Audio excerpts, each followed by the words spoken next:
অসম বৈদিক বৈষ্ণৱ মহাসভা চতুৰ্থ দ্বিবাৰ্ষিক ৰাজ্যিক অধিৱেশনৰ নৱগঠিত সমিতিৰ শপত গ্ৰহণ অনুষ্ঠান সম্পন্ন হয় তেজপুৰ লোকপ্ৰিয় গোপীনাথ বৰদলৈ কন্যা মহাবিদ্যালয়ৰ প্ৰেক্ষাগৃহত। অসমৰ অন্যতম অসম বৈদিক বৈষ্ণৱ মহাসভাৰ বোকাঘাট অধিৱেশনত নতুনকৈ গঠন হোৱা সমিতিৰ শপত গ্ৰহণ অনুষ্ঠানভাগ সুন্দৰভাৱে অনুষ্ঠিত হৈ যায়। অসম বৈদিক বৈষ্ণৱ মহাসভাৰ বিদায়ী প্ৰধান সম্পাদক খগেন গগৈ আধৰা অনুষ্ঠানটোত সভাপতিত্ব কৰে ৰামেশ্বৰ বৰাই। অসম বৈদিক বৈষ্ণৱ মহাসভা মহিলা মহাসভা যুৱ মহাসভা ৰাজ্যৰ আটাইকেইখন জিলাৰ পৰা অহা প্ৰতিনিধিসকলে অংশগ্ৰহণ কৰে। আজিৰ শপত গ্ৰহণ অনুষ্ঠানতে শপত বাক্য পাঠ কৰে। নৱগঠিত সমিতিখনৰ সভাপতি হিচাপে গোমুঠা সত্ৰৰ সত্ৰাধিকাৰ গৌতম গোস্বামী, প্ৰধান সম্পাদক হিচাপে লখিমপুৰ জিলাৰ বিমান চন্দ্ৰ শইকীয়াকে ধৰি এখন শক্তিশালী সমিতি 2025-2027 বৰ্ষৰ বাবে গঠন কৰা হয়। আনহাতে অহা 2027 বৰ্ষত কেন্দ্ৰীয় অধিৱেশনখন যোৰহাট জিলাত অনুষ্ঠিত হ'ব বুলি ঘোষণা কৰা হয়। মংগলাৰ চৰণেৰে আৰম্ভ কৰা শপত গ্ৰহণ অনুষ্ঠানটো আৰম্ভ কৰা হয়। অসমৰ ধৰ্মীয় ক্ষেত্ৰত বৃহৎ অনুষ্ঠান। অসম বৈদিক বৈষ্ণৱ মহাসভাৰ বিদায়ী সভাপতি সম্পাদকে আনুষ্ঠানিকভাৱে কাৰ্যভাৰ ত্যাগ কৰে আৰু নৱগঠিত সমিতিয়ে গ্ৰহণ কৰে। আজি যেহেতু নৱনিৰ্বাচিত সমিতিখনৰ শপত গ্ৰহণ অনুষ্ঠান হ'ব, আমাৰ কিন্তু সমিতিখন মুখ্য উপদেষ্টা সকল কিন্তু আজি নপুৰণি বৈঠকখনতে মানে নিৰ্বাচিত হ'ব লাগে বা ইয়াত কৰিব লাগে। হয়,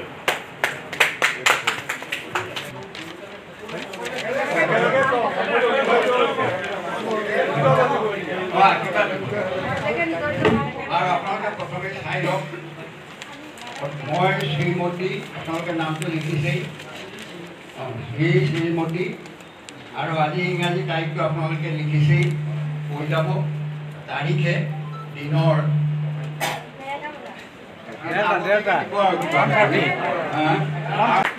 প্ৰধান সম্পাদক আদৰণি জনাইছে। এখনি চেলেঙেৰে তেখেতক আদৰণি জনাইছে।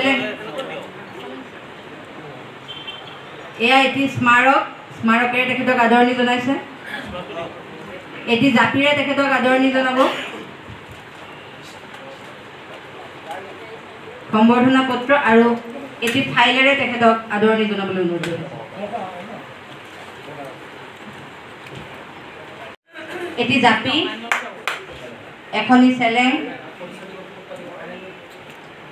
এটি জাপিৰে তেখেতক আদৰণি জনাইছে। এটি স্মাৰকেৰে তেখেতক আদৰণি জনাবলৈ অনুৰোধ ডাঙৰীয়া। এটি স্মাৰকেৰে তেখেতক আদৰণি জনাইছে। এখনি সম্বৰ্ধনা মনোজ দাস ডাঙৰীয়া, এখনি চেলেঙেৰে তেখেতক সম্ভাষণ জনাবলৈ অনুৰোধ জনাইছোঁ।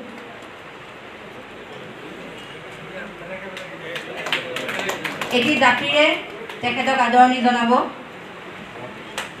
এটি স্মাৰকেৰে তেখেতক সম্ভাষণ জনাইছে।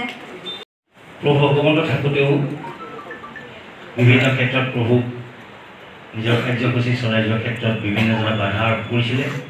সেইকাৰণে ধৰ্মস্য গ্লানি ভৱতি ভাৰতত গামোচাৰে আদৰণি জনাইছে। এটি স্মাৰক ইয়াৰ প্ৰদান জনাইছোঁ। এটি জাপিৰে ৰাজীৱ বৰুৱা ডাঙৰীয়াই সমিতিৰ বিষয়ববীয়াসকলক সম্বৰ্ধনা কাৰ্যসূচীত অংশগ্ৰহণ কৰিবলৈ অনুৰোধ জনাইছোঁ। এয়া এটি স্মাৰকেৰে অপূৰ্ব বৰা ডাঙৰীয়াই সম্বৰ্ধনা জনাইছে। এটি জাপিৰে দিলীপ বৰুৱা ডাঙৰীয়াই তেখেতক সম্ভাষণ জনাইছে আৰু এখনি স্মাৰক পত্ৰেৰে সম্বৰ্ধনা পত্ৰ ৰীণা বাইদেউক আমি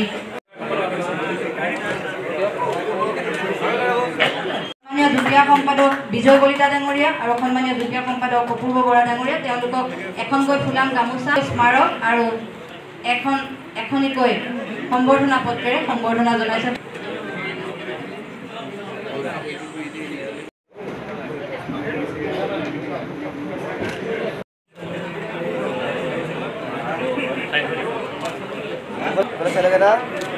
তেখেতক নীৰণ শইকীয়া ডাঙৰীয়া আমি আগবাঢ়ি আহি সম্বৰ্ধনা গ্ৰহণ